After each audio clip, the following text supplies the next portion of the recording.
그러면 팔자주름의 원인은 뭐냐는 거죠. 그러니까 팔자주름은 사실 뭐 여러 가지 원인이 있겠지만 대부분 크게는 세 가지로 좀 구분을 할 것 같아요. 아까 말씀드린 대로 여기 뼈 사진에서 여기 빨간 별 표현은 돼 있죠. 여기가 이제 피리폼 어퍼처라고 부르는 데인데 우리가 만졌을 때는 대부분 콧바퀴 여기 콧바퀴 옆에 여기예요. 그래서 피리폼 어퍼처라는 곳을 함몰이 되어 있다, 꺼져 있다는 뜻이죠. 그러면 여기가 깊어지니까 주름이 생기죠. 또 하나는 앞서 보셨지만 노화에 의한 볼처짐. 저도 뭐 팔자주름이 좀 있는 편인데 나이가 들면서 이 볼이 이렇게 내려오니까 여기서 경계가 져서 이렇게 늘어지는 그런 느낌이 생길 수 있고요. 또 하나는 표정이 되게 과한 분이 계세요.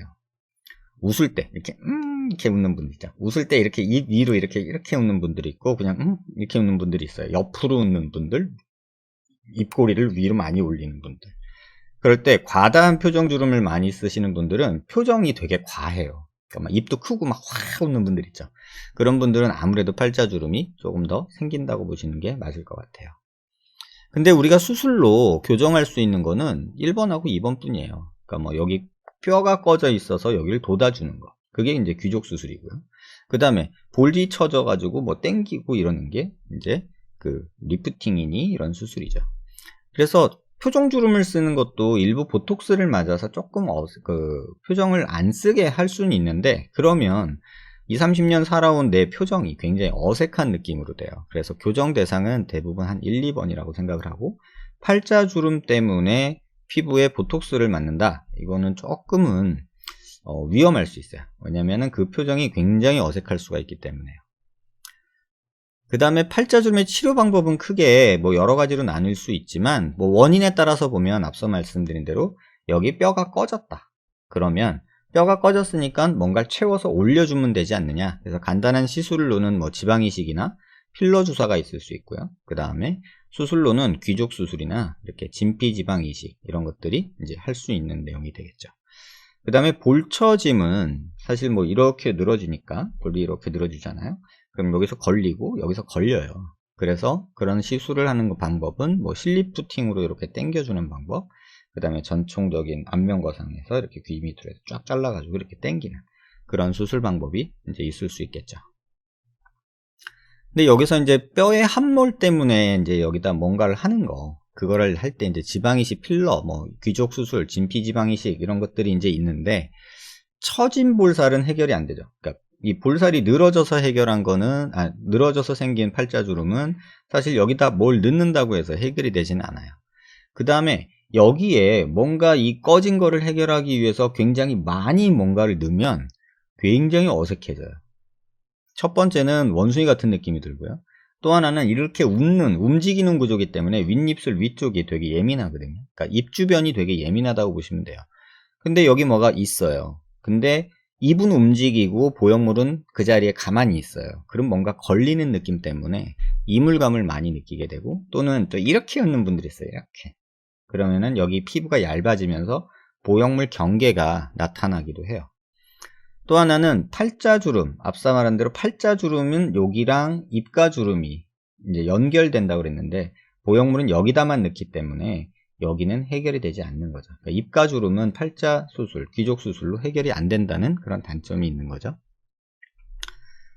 이제 팔자주름의 치료별 장단점이 있는데 이건 한번 그냥 간단하게 읽어드릴게요.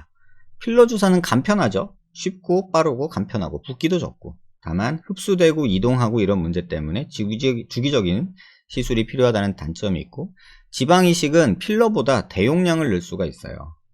보통 우리가 필러를 넣을 때는 뭐 하나, 두 개, 뭐 1cc, 2cc 정도를 넣는데 지방은 뭐 여기다 7, 8cc씩 막 넣을 수도 있어요. 그래서 원하는 만큼 넣을 수 있다는 장점이 있고 내조직이라는 장점은 있지만 상당히 많이 붓고 또 이 부분은 움직이는 부분이에요. 그래서 지방이식을 할 때 우리가 가장 이제 생각해야 되는 게 뭐냐면 모심귀에 비유를 하거든요. 그러니까 모를 심어 놨는데 땅이 비옥해. 그러면 이게 막 잘 자라겠죠, 벼가? 근데 이게 바람이 부는 언덕이야. 태풍이 왔어요. 그러면 모를 심어놨는데 막 이렇게 바람에 휘날려. 그럼 뿌리채 뽑히는 수가 생기잖아요. 그런 게 있고 또 하나는 비옥한 땅이 아니라 이게 척박한 땅, 자갈밭이에요. 그러면은 또 잘 안 살겠죠. 우리 몸에도 그렇게 척박한 땅과 움직이면서 바람의 언덕 같은 그런 곳이 있어요. 이게 뭐냐면 이마 같은 데는 움직임은 이렇게 들고 치켜뜨고 이런 거밖에 없고요. 근데 이 입 주변은 말하고 움직이고 표정 짓고 먹을 때 계속 움직여요. 그러니까 여기 이 부위가 입 주변이 사실은 지방 이식했을 때 태풍 온 거나 똑같아요. 벼 심었는데. 그래서 잘 안 살죠. 그래서 또 하나는 이제 뭐 볼 같은 데는 움직임은 많이 없는데 잘 사는 동네. 그 다음에 요 관자놀이 뭐 여기 이런 데는 또 척박해요. 피가 잘 안 가는 척박한 땅이고 텐션이 강한 데서 지방이 잘 안 살아요. 그래서 그런 단점이 있죠. 그 다음에 실리푸팅은 많이들 시행을 했고 저도 한때 굉장히 많이 했는데 최근 잘 안 하고 있는데요. 간편하고 효과가 즉시적이에요. 눈에 보여요. 그러니까 되게 메리트가 있죠. 그 다음에 또 많은 실을 넣었을 때는 멍이나 붓기가 꽤나 있어요. 단점은 이제 지속기간이 조금 짧은 경험이 있고 녹는 실은 한 6개월 그 다음에 안 녹는 실은 한 1개월 정도 1년 정도 효과를 보고 그 이후에는 별로 잘 모르겠더라고요. 또 이렇게 남아있을 때 이렇게 표정을 짓거나 하면은 가시 박힌 듯한 느낌 때문에 이물감을 느끼시는 분들이 꽤나 있어요. 그 다음에 진피지방 이식이 이제 또 이제 시행되기 했는데 뭐 엉덩이나 뭐 사타구니 또는 이런 데서 지방을 이제 피부 진피랑 같이 띄어서 이식하는 방법인데요. 비교적 간단한 방법이긴 해요. 하지만 이거 역시도 붓기나 흡수가 많고 또 이렇게 이식된 진피 지방이 이렇게 뭉치는 그런 느낌이 조금 생길 수가 있어요. 그래서 그런 단점이 있다. 그렇게 아시면 되고 안면거상은 이렇게 늘어진 살을 당겨주니까 팔자주름이 확실히 옅어지죠. 근데 효과는 확실하고 지속기간도 꽤나 길고요. 하지만 수술이 굉장히 번거롭고 힘들다는 단점이 있고 회복기간이 길고 그 다음에 흉터가 이렇게 남는다는 그런 단점이 있습니다.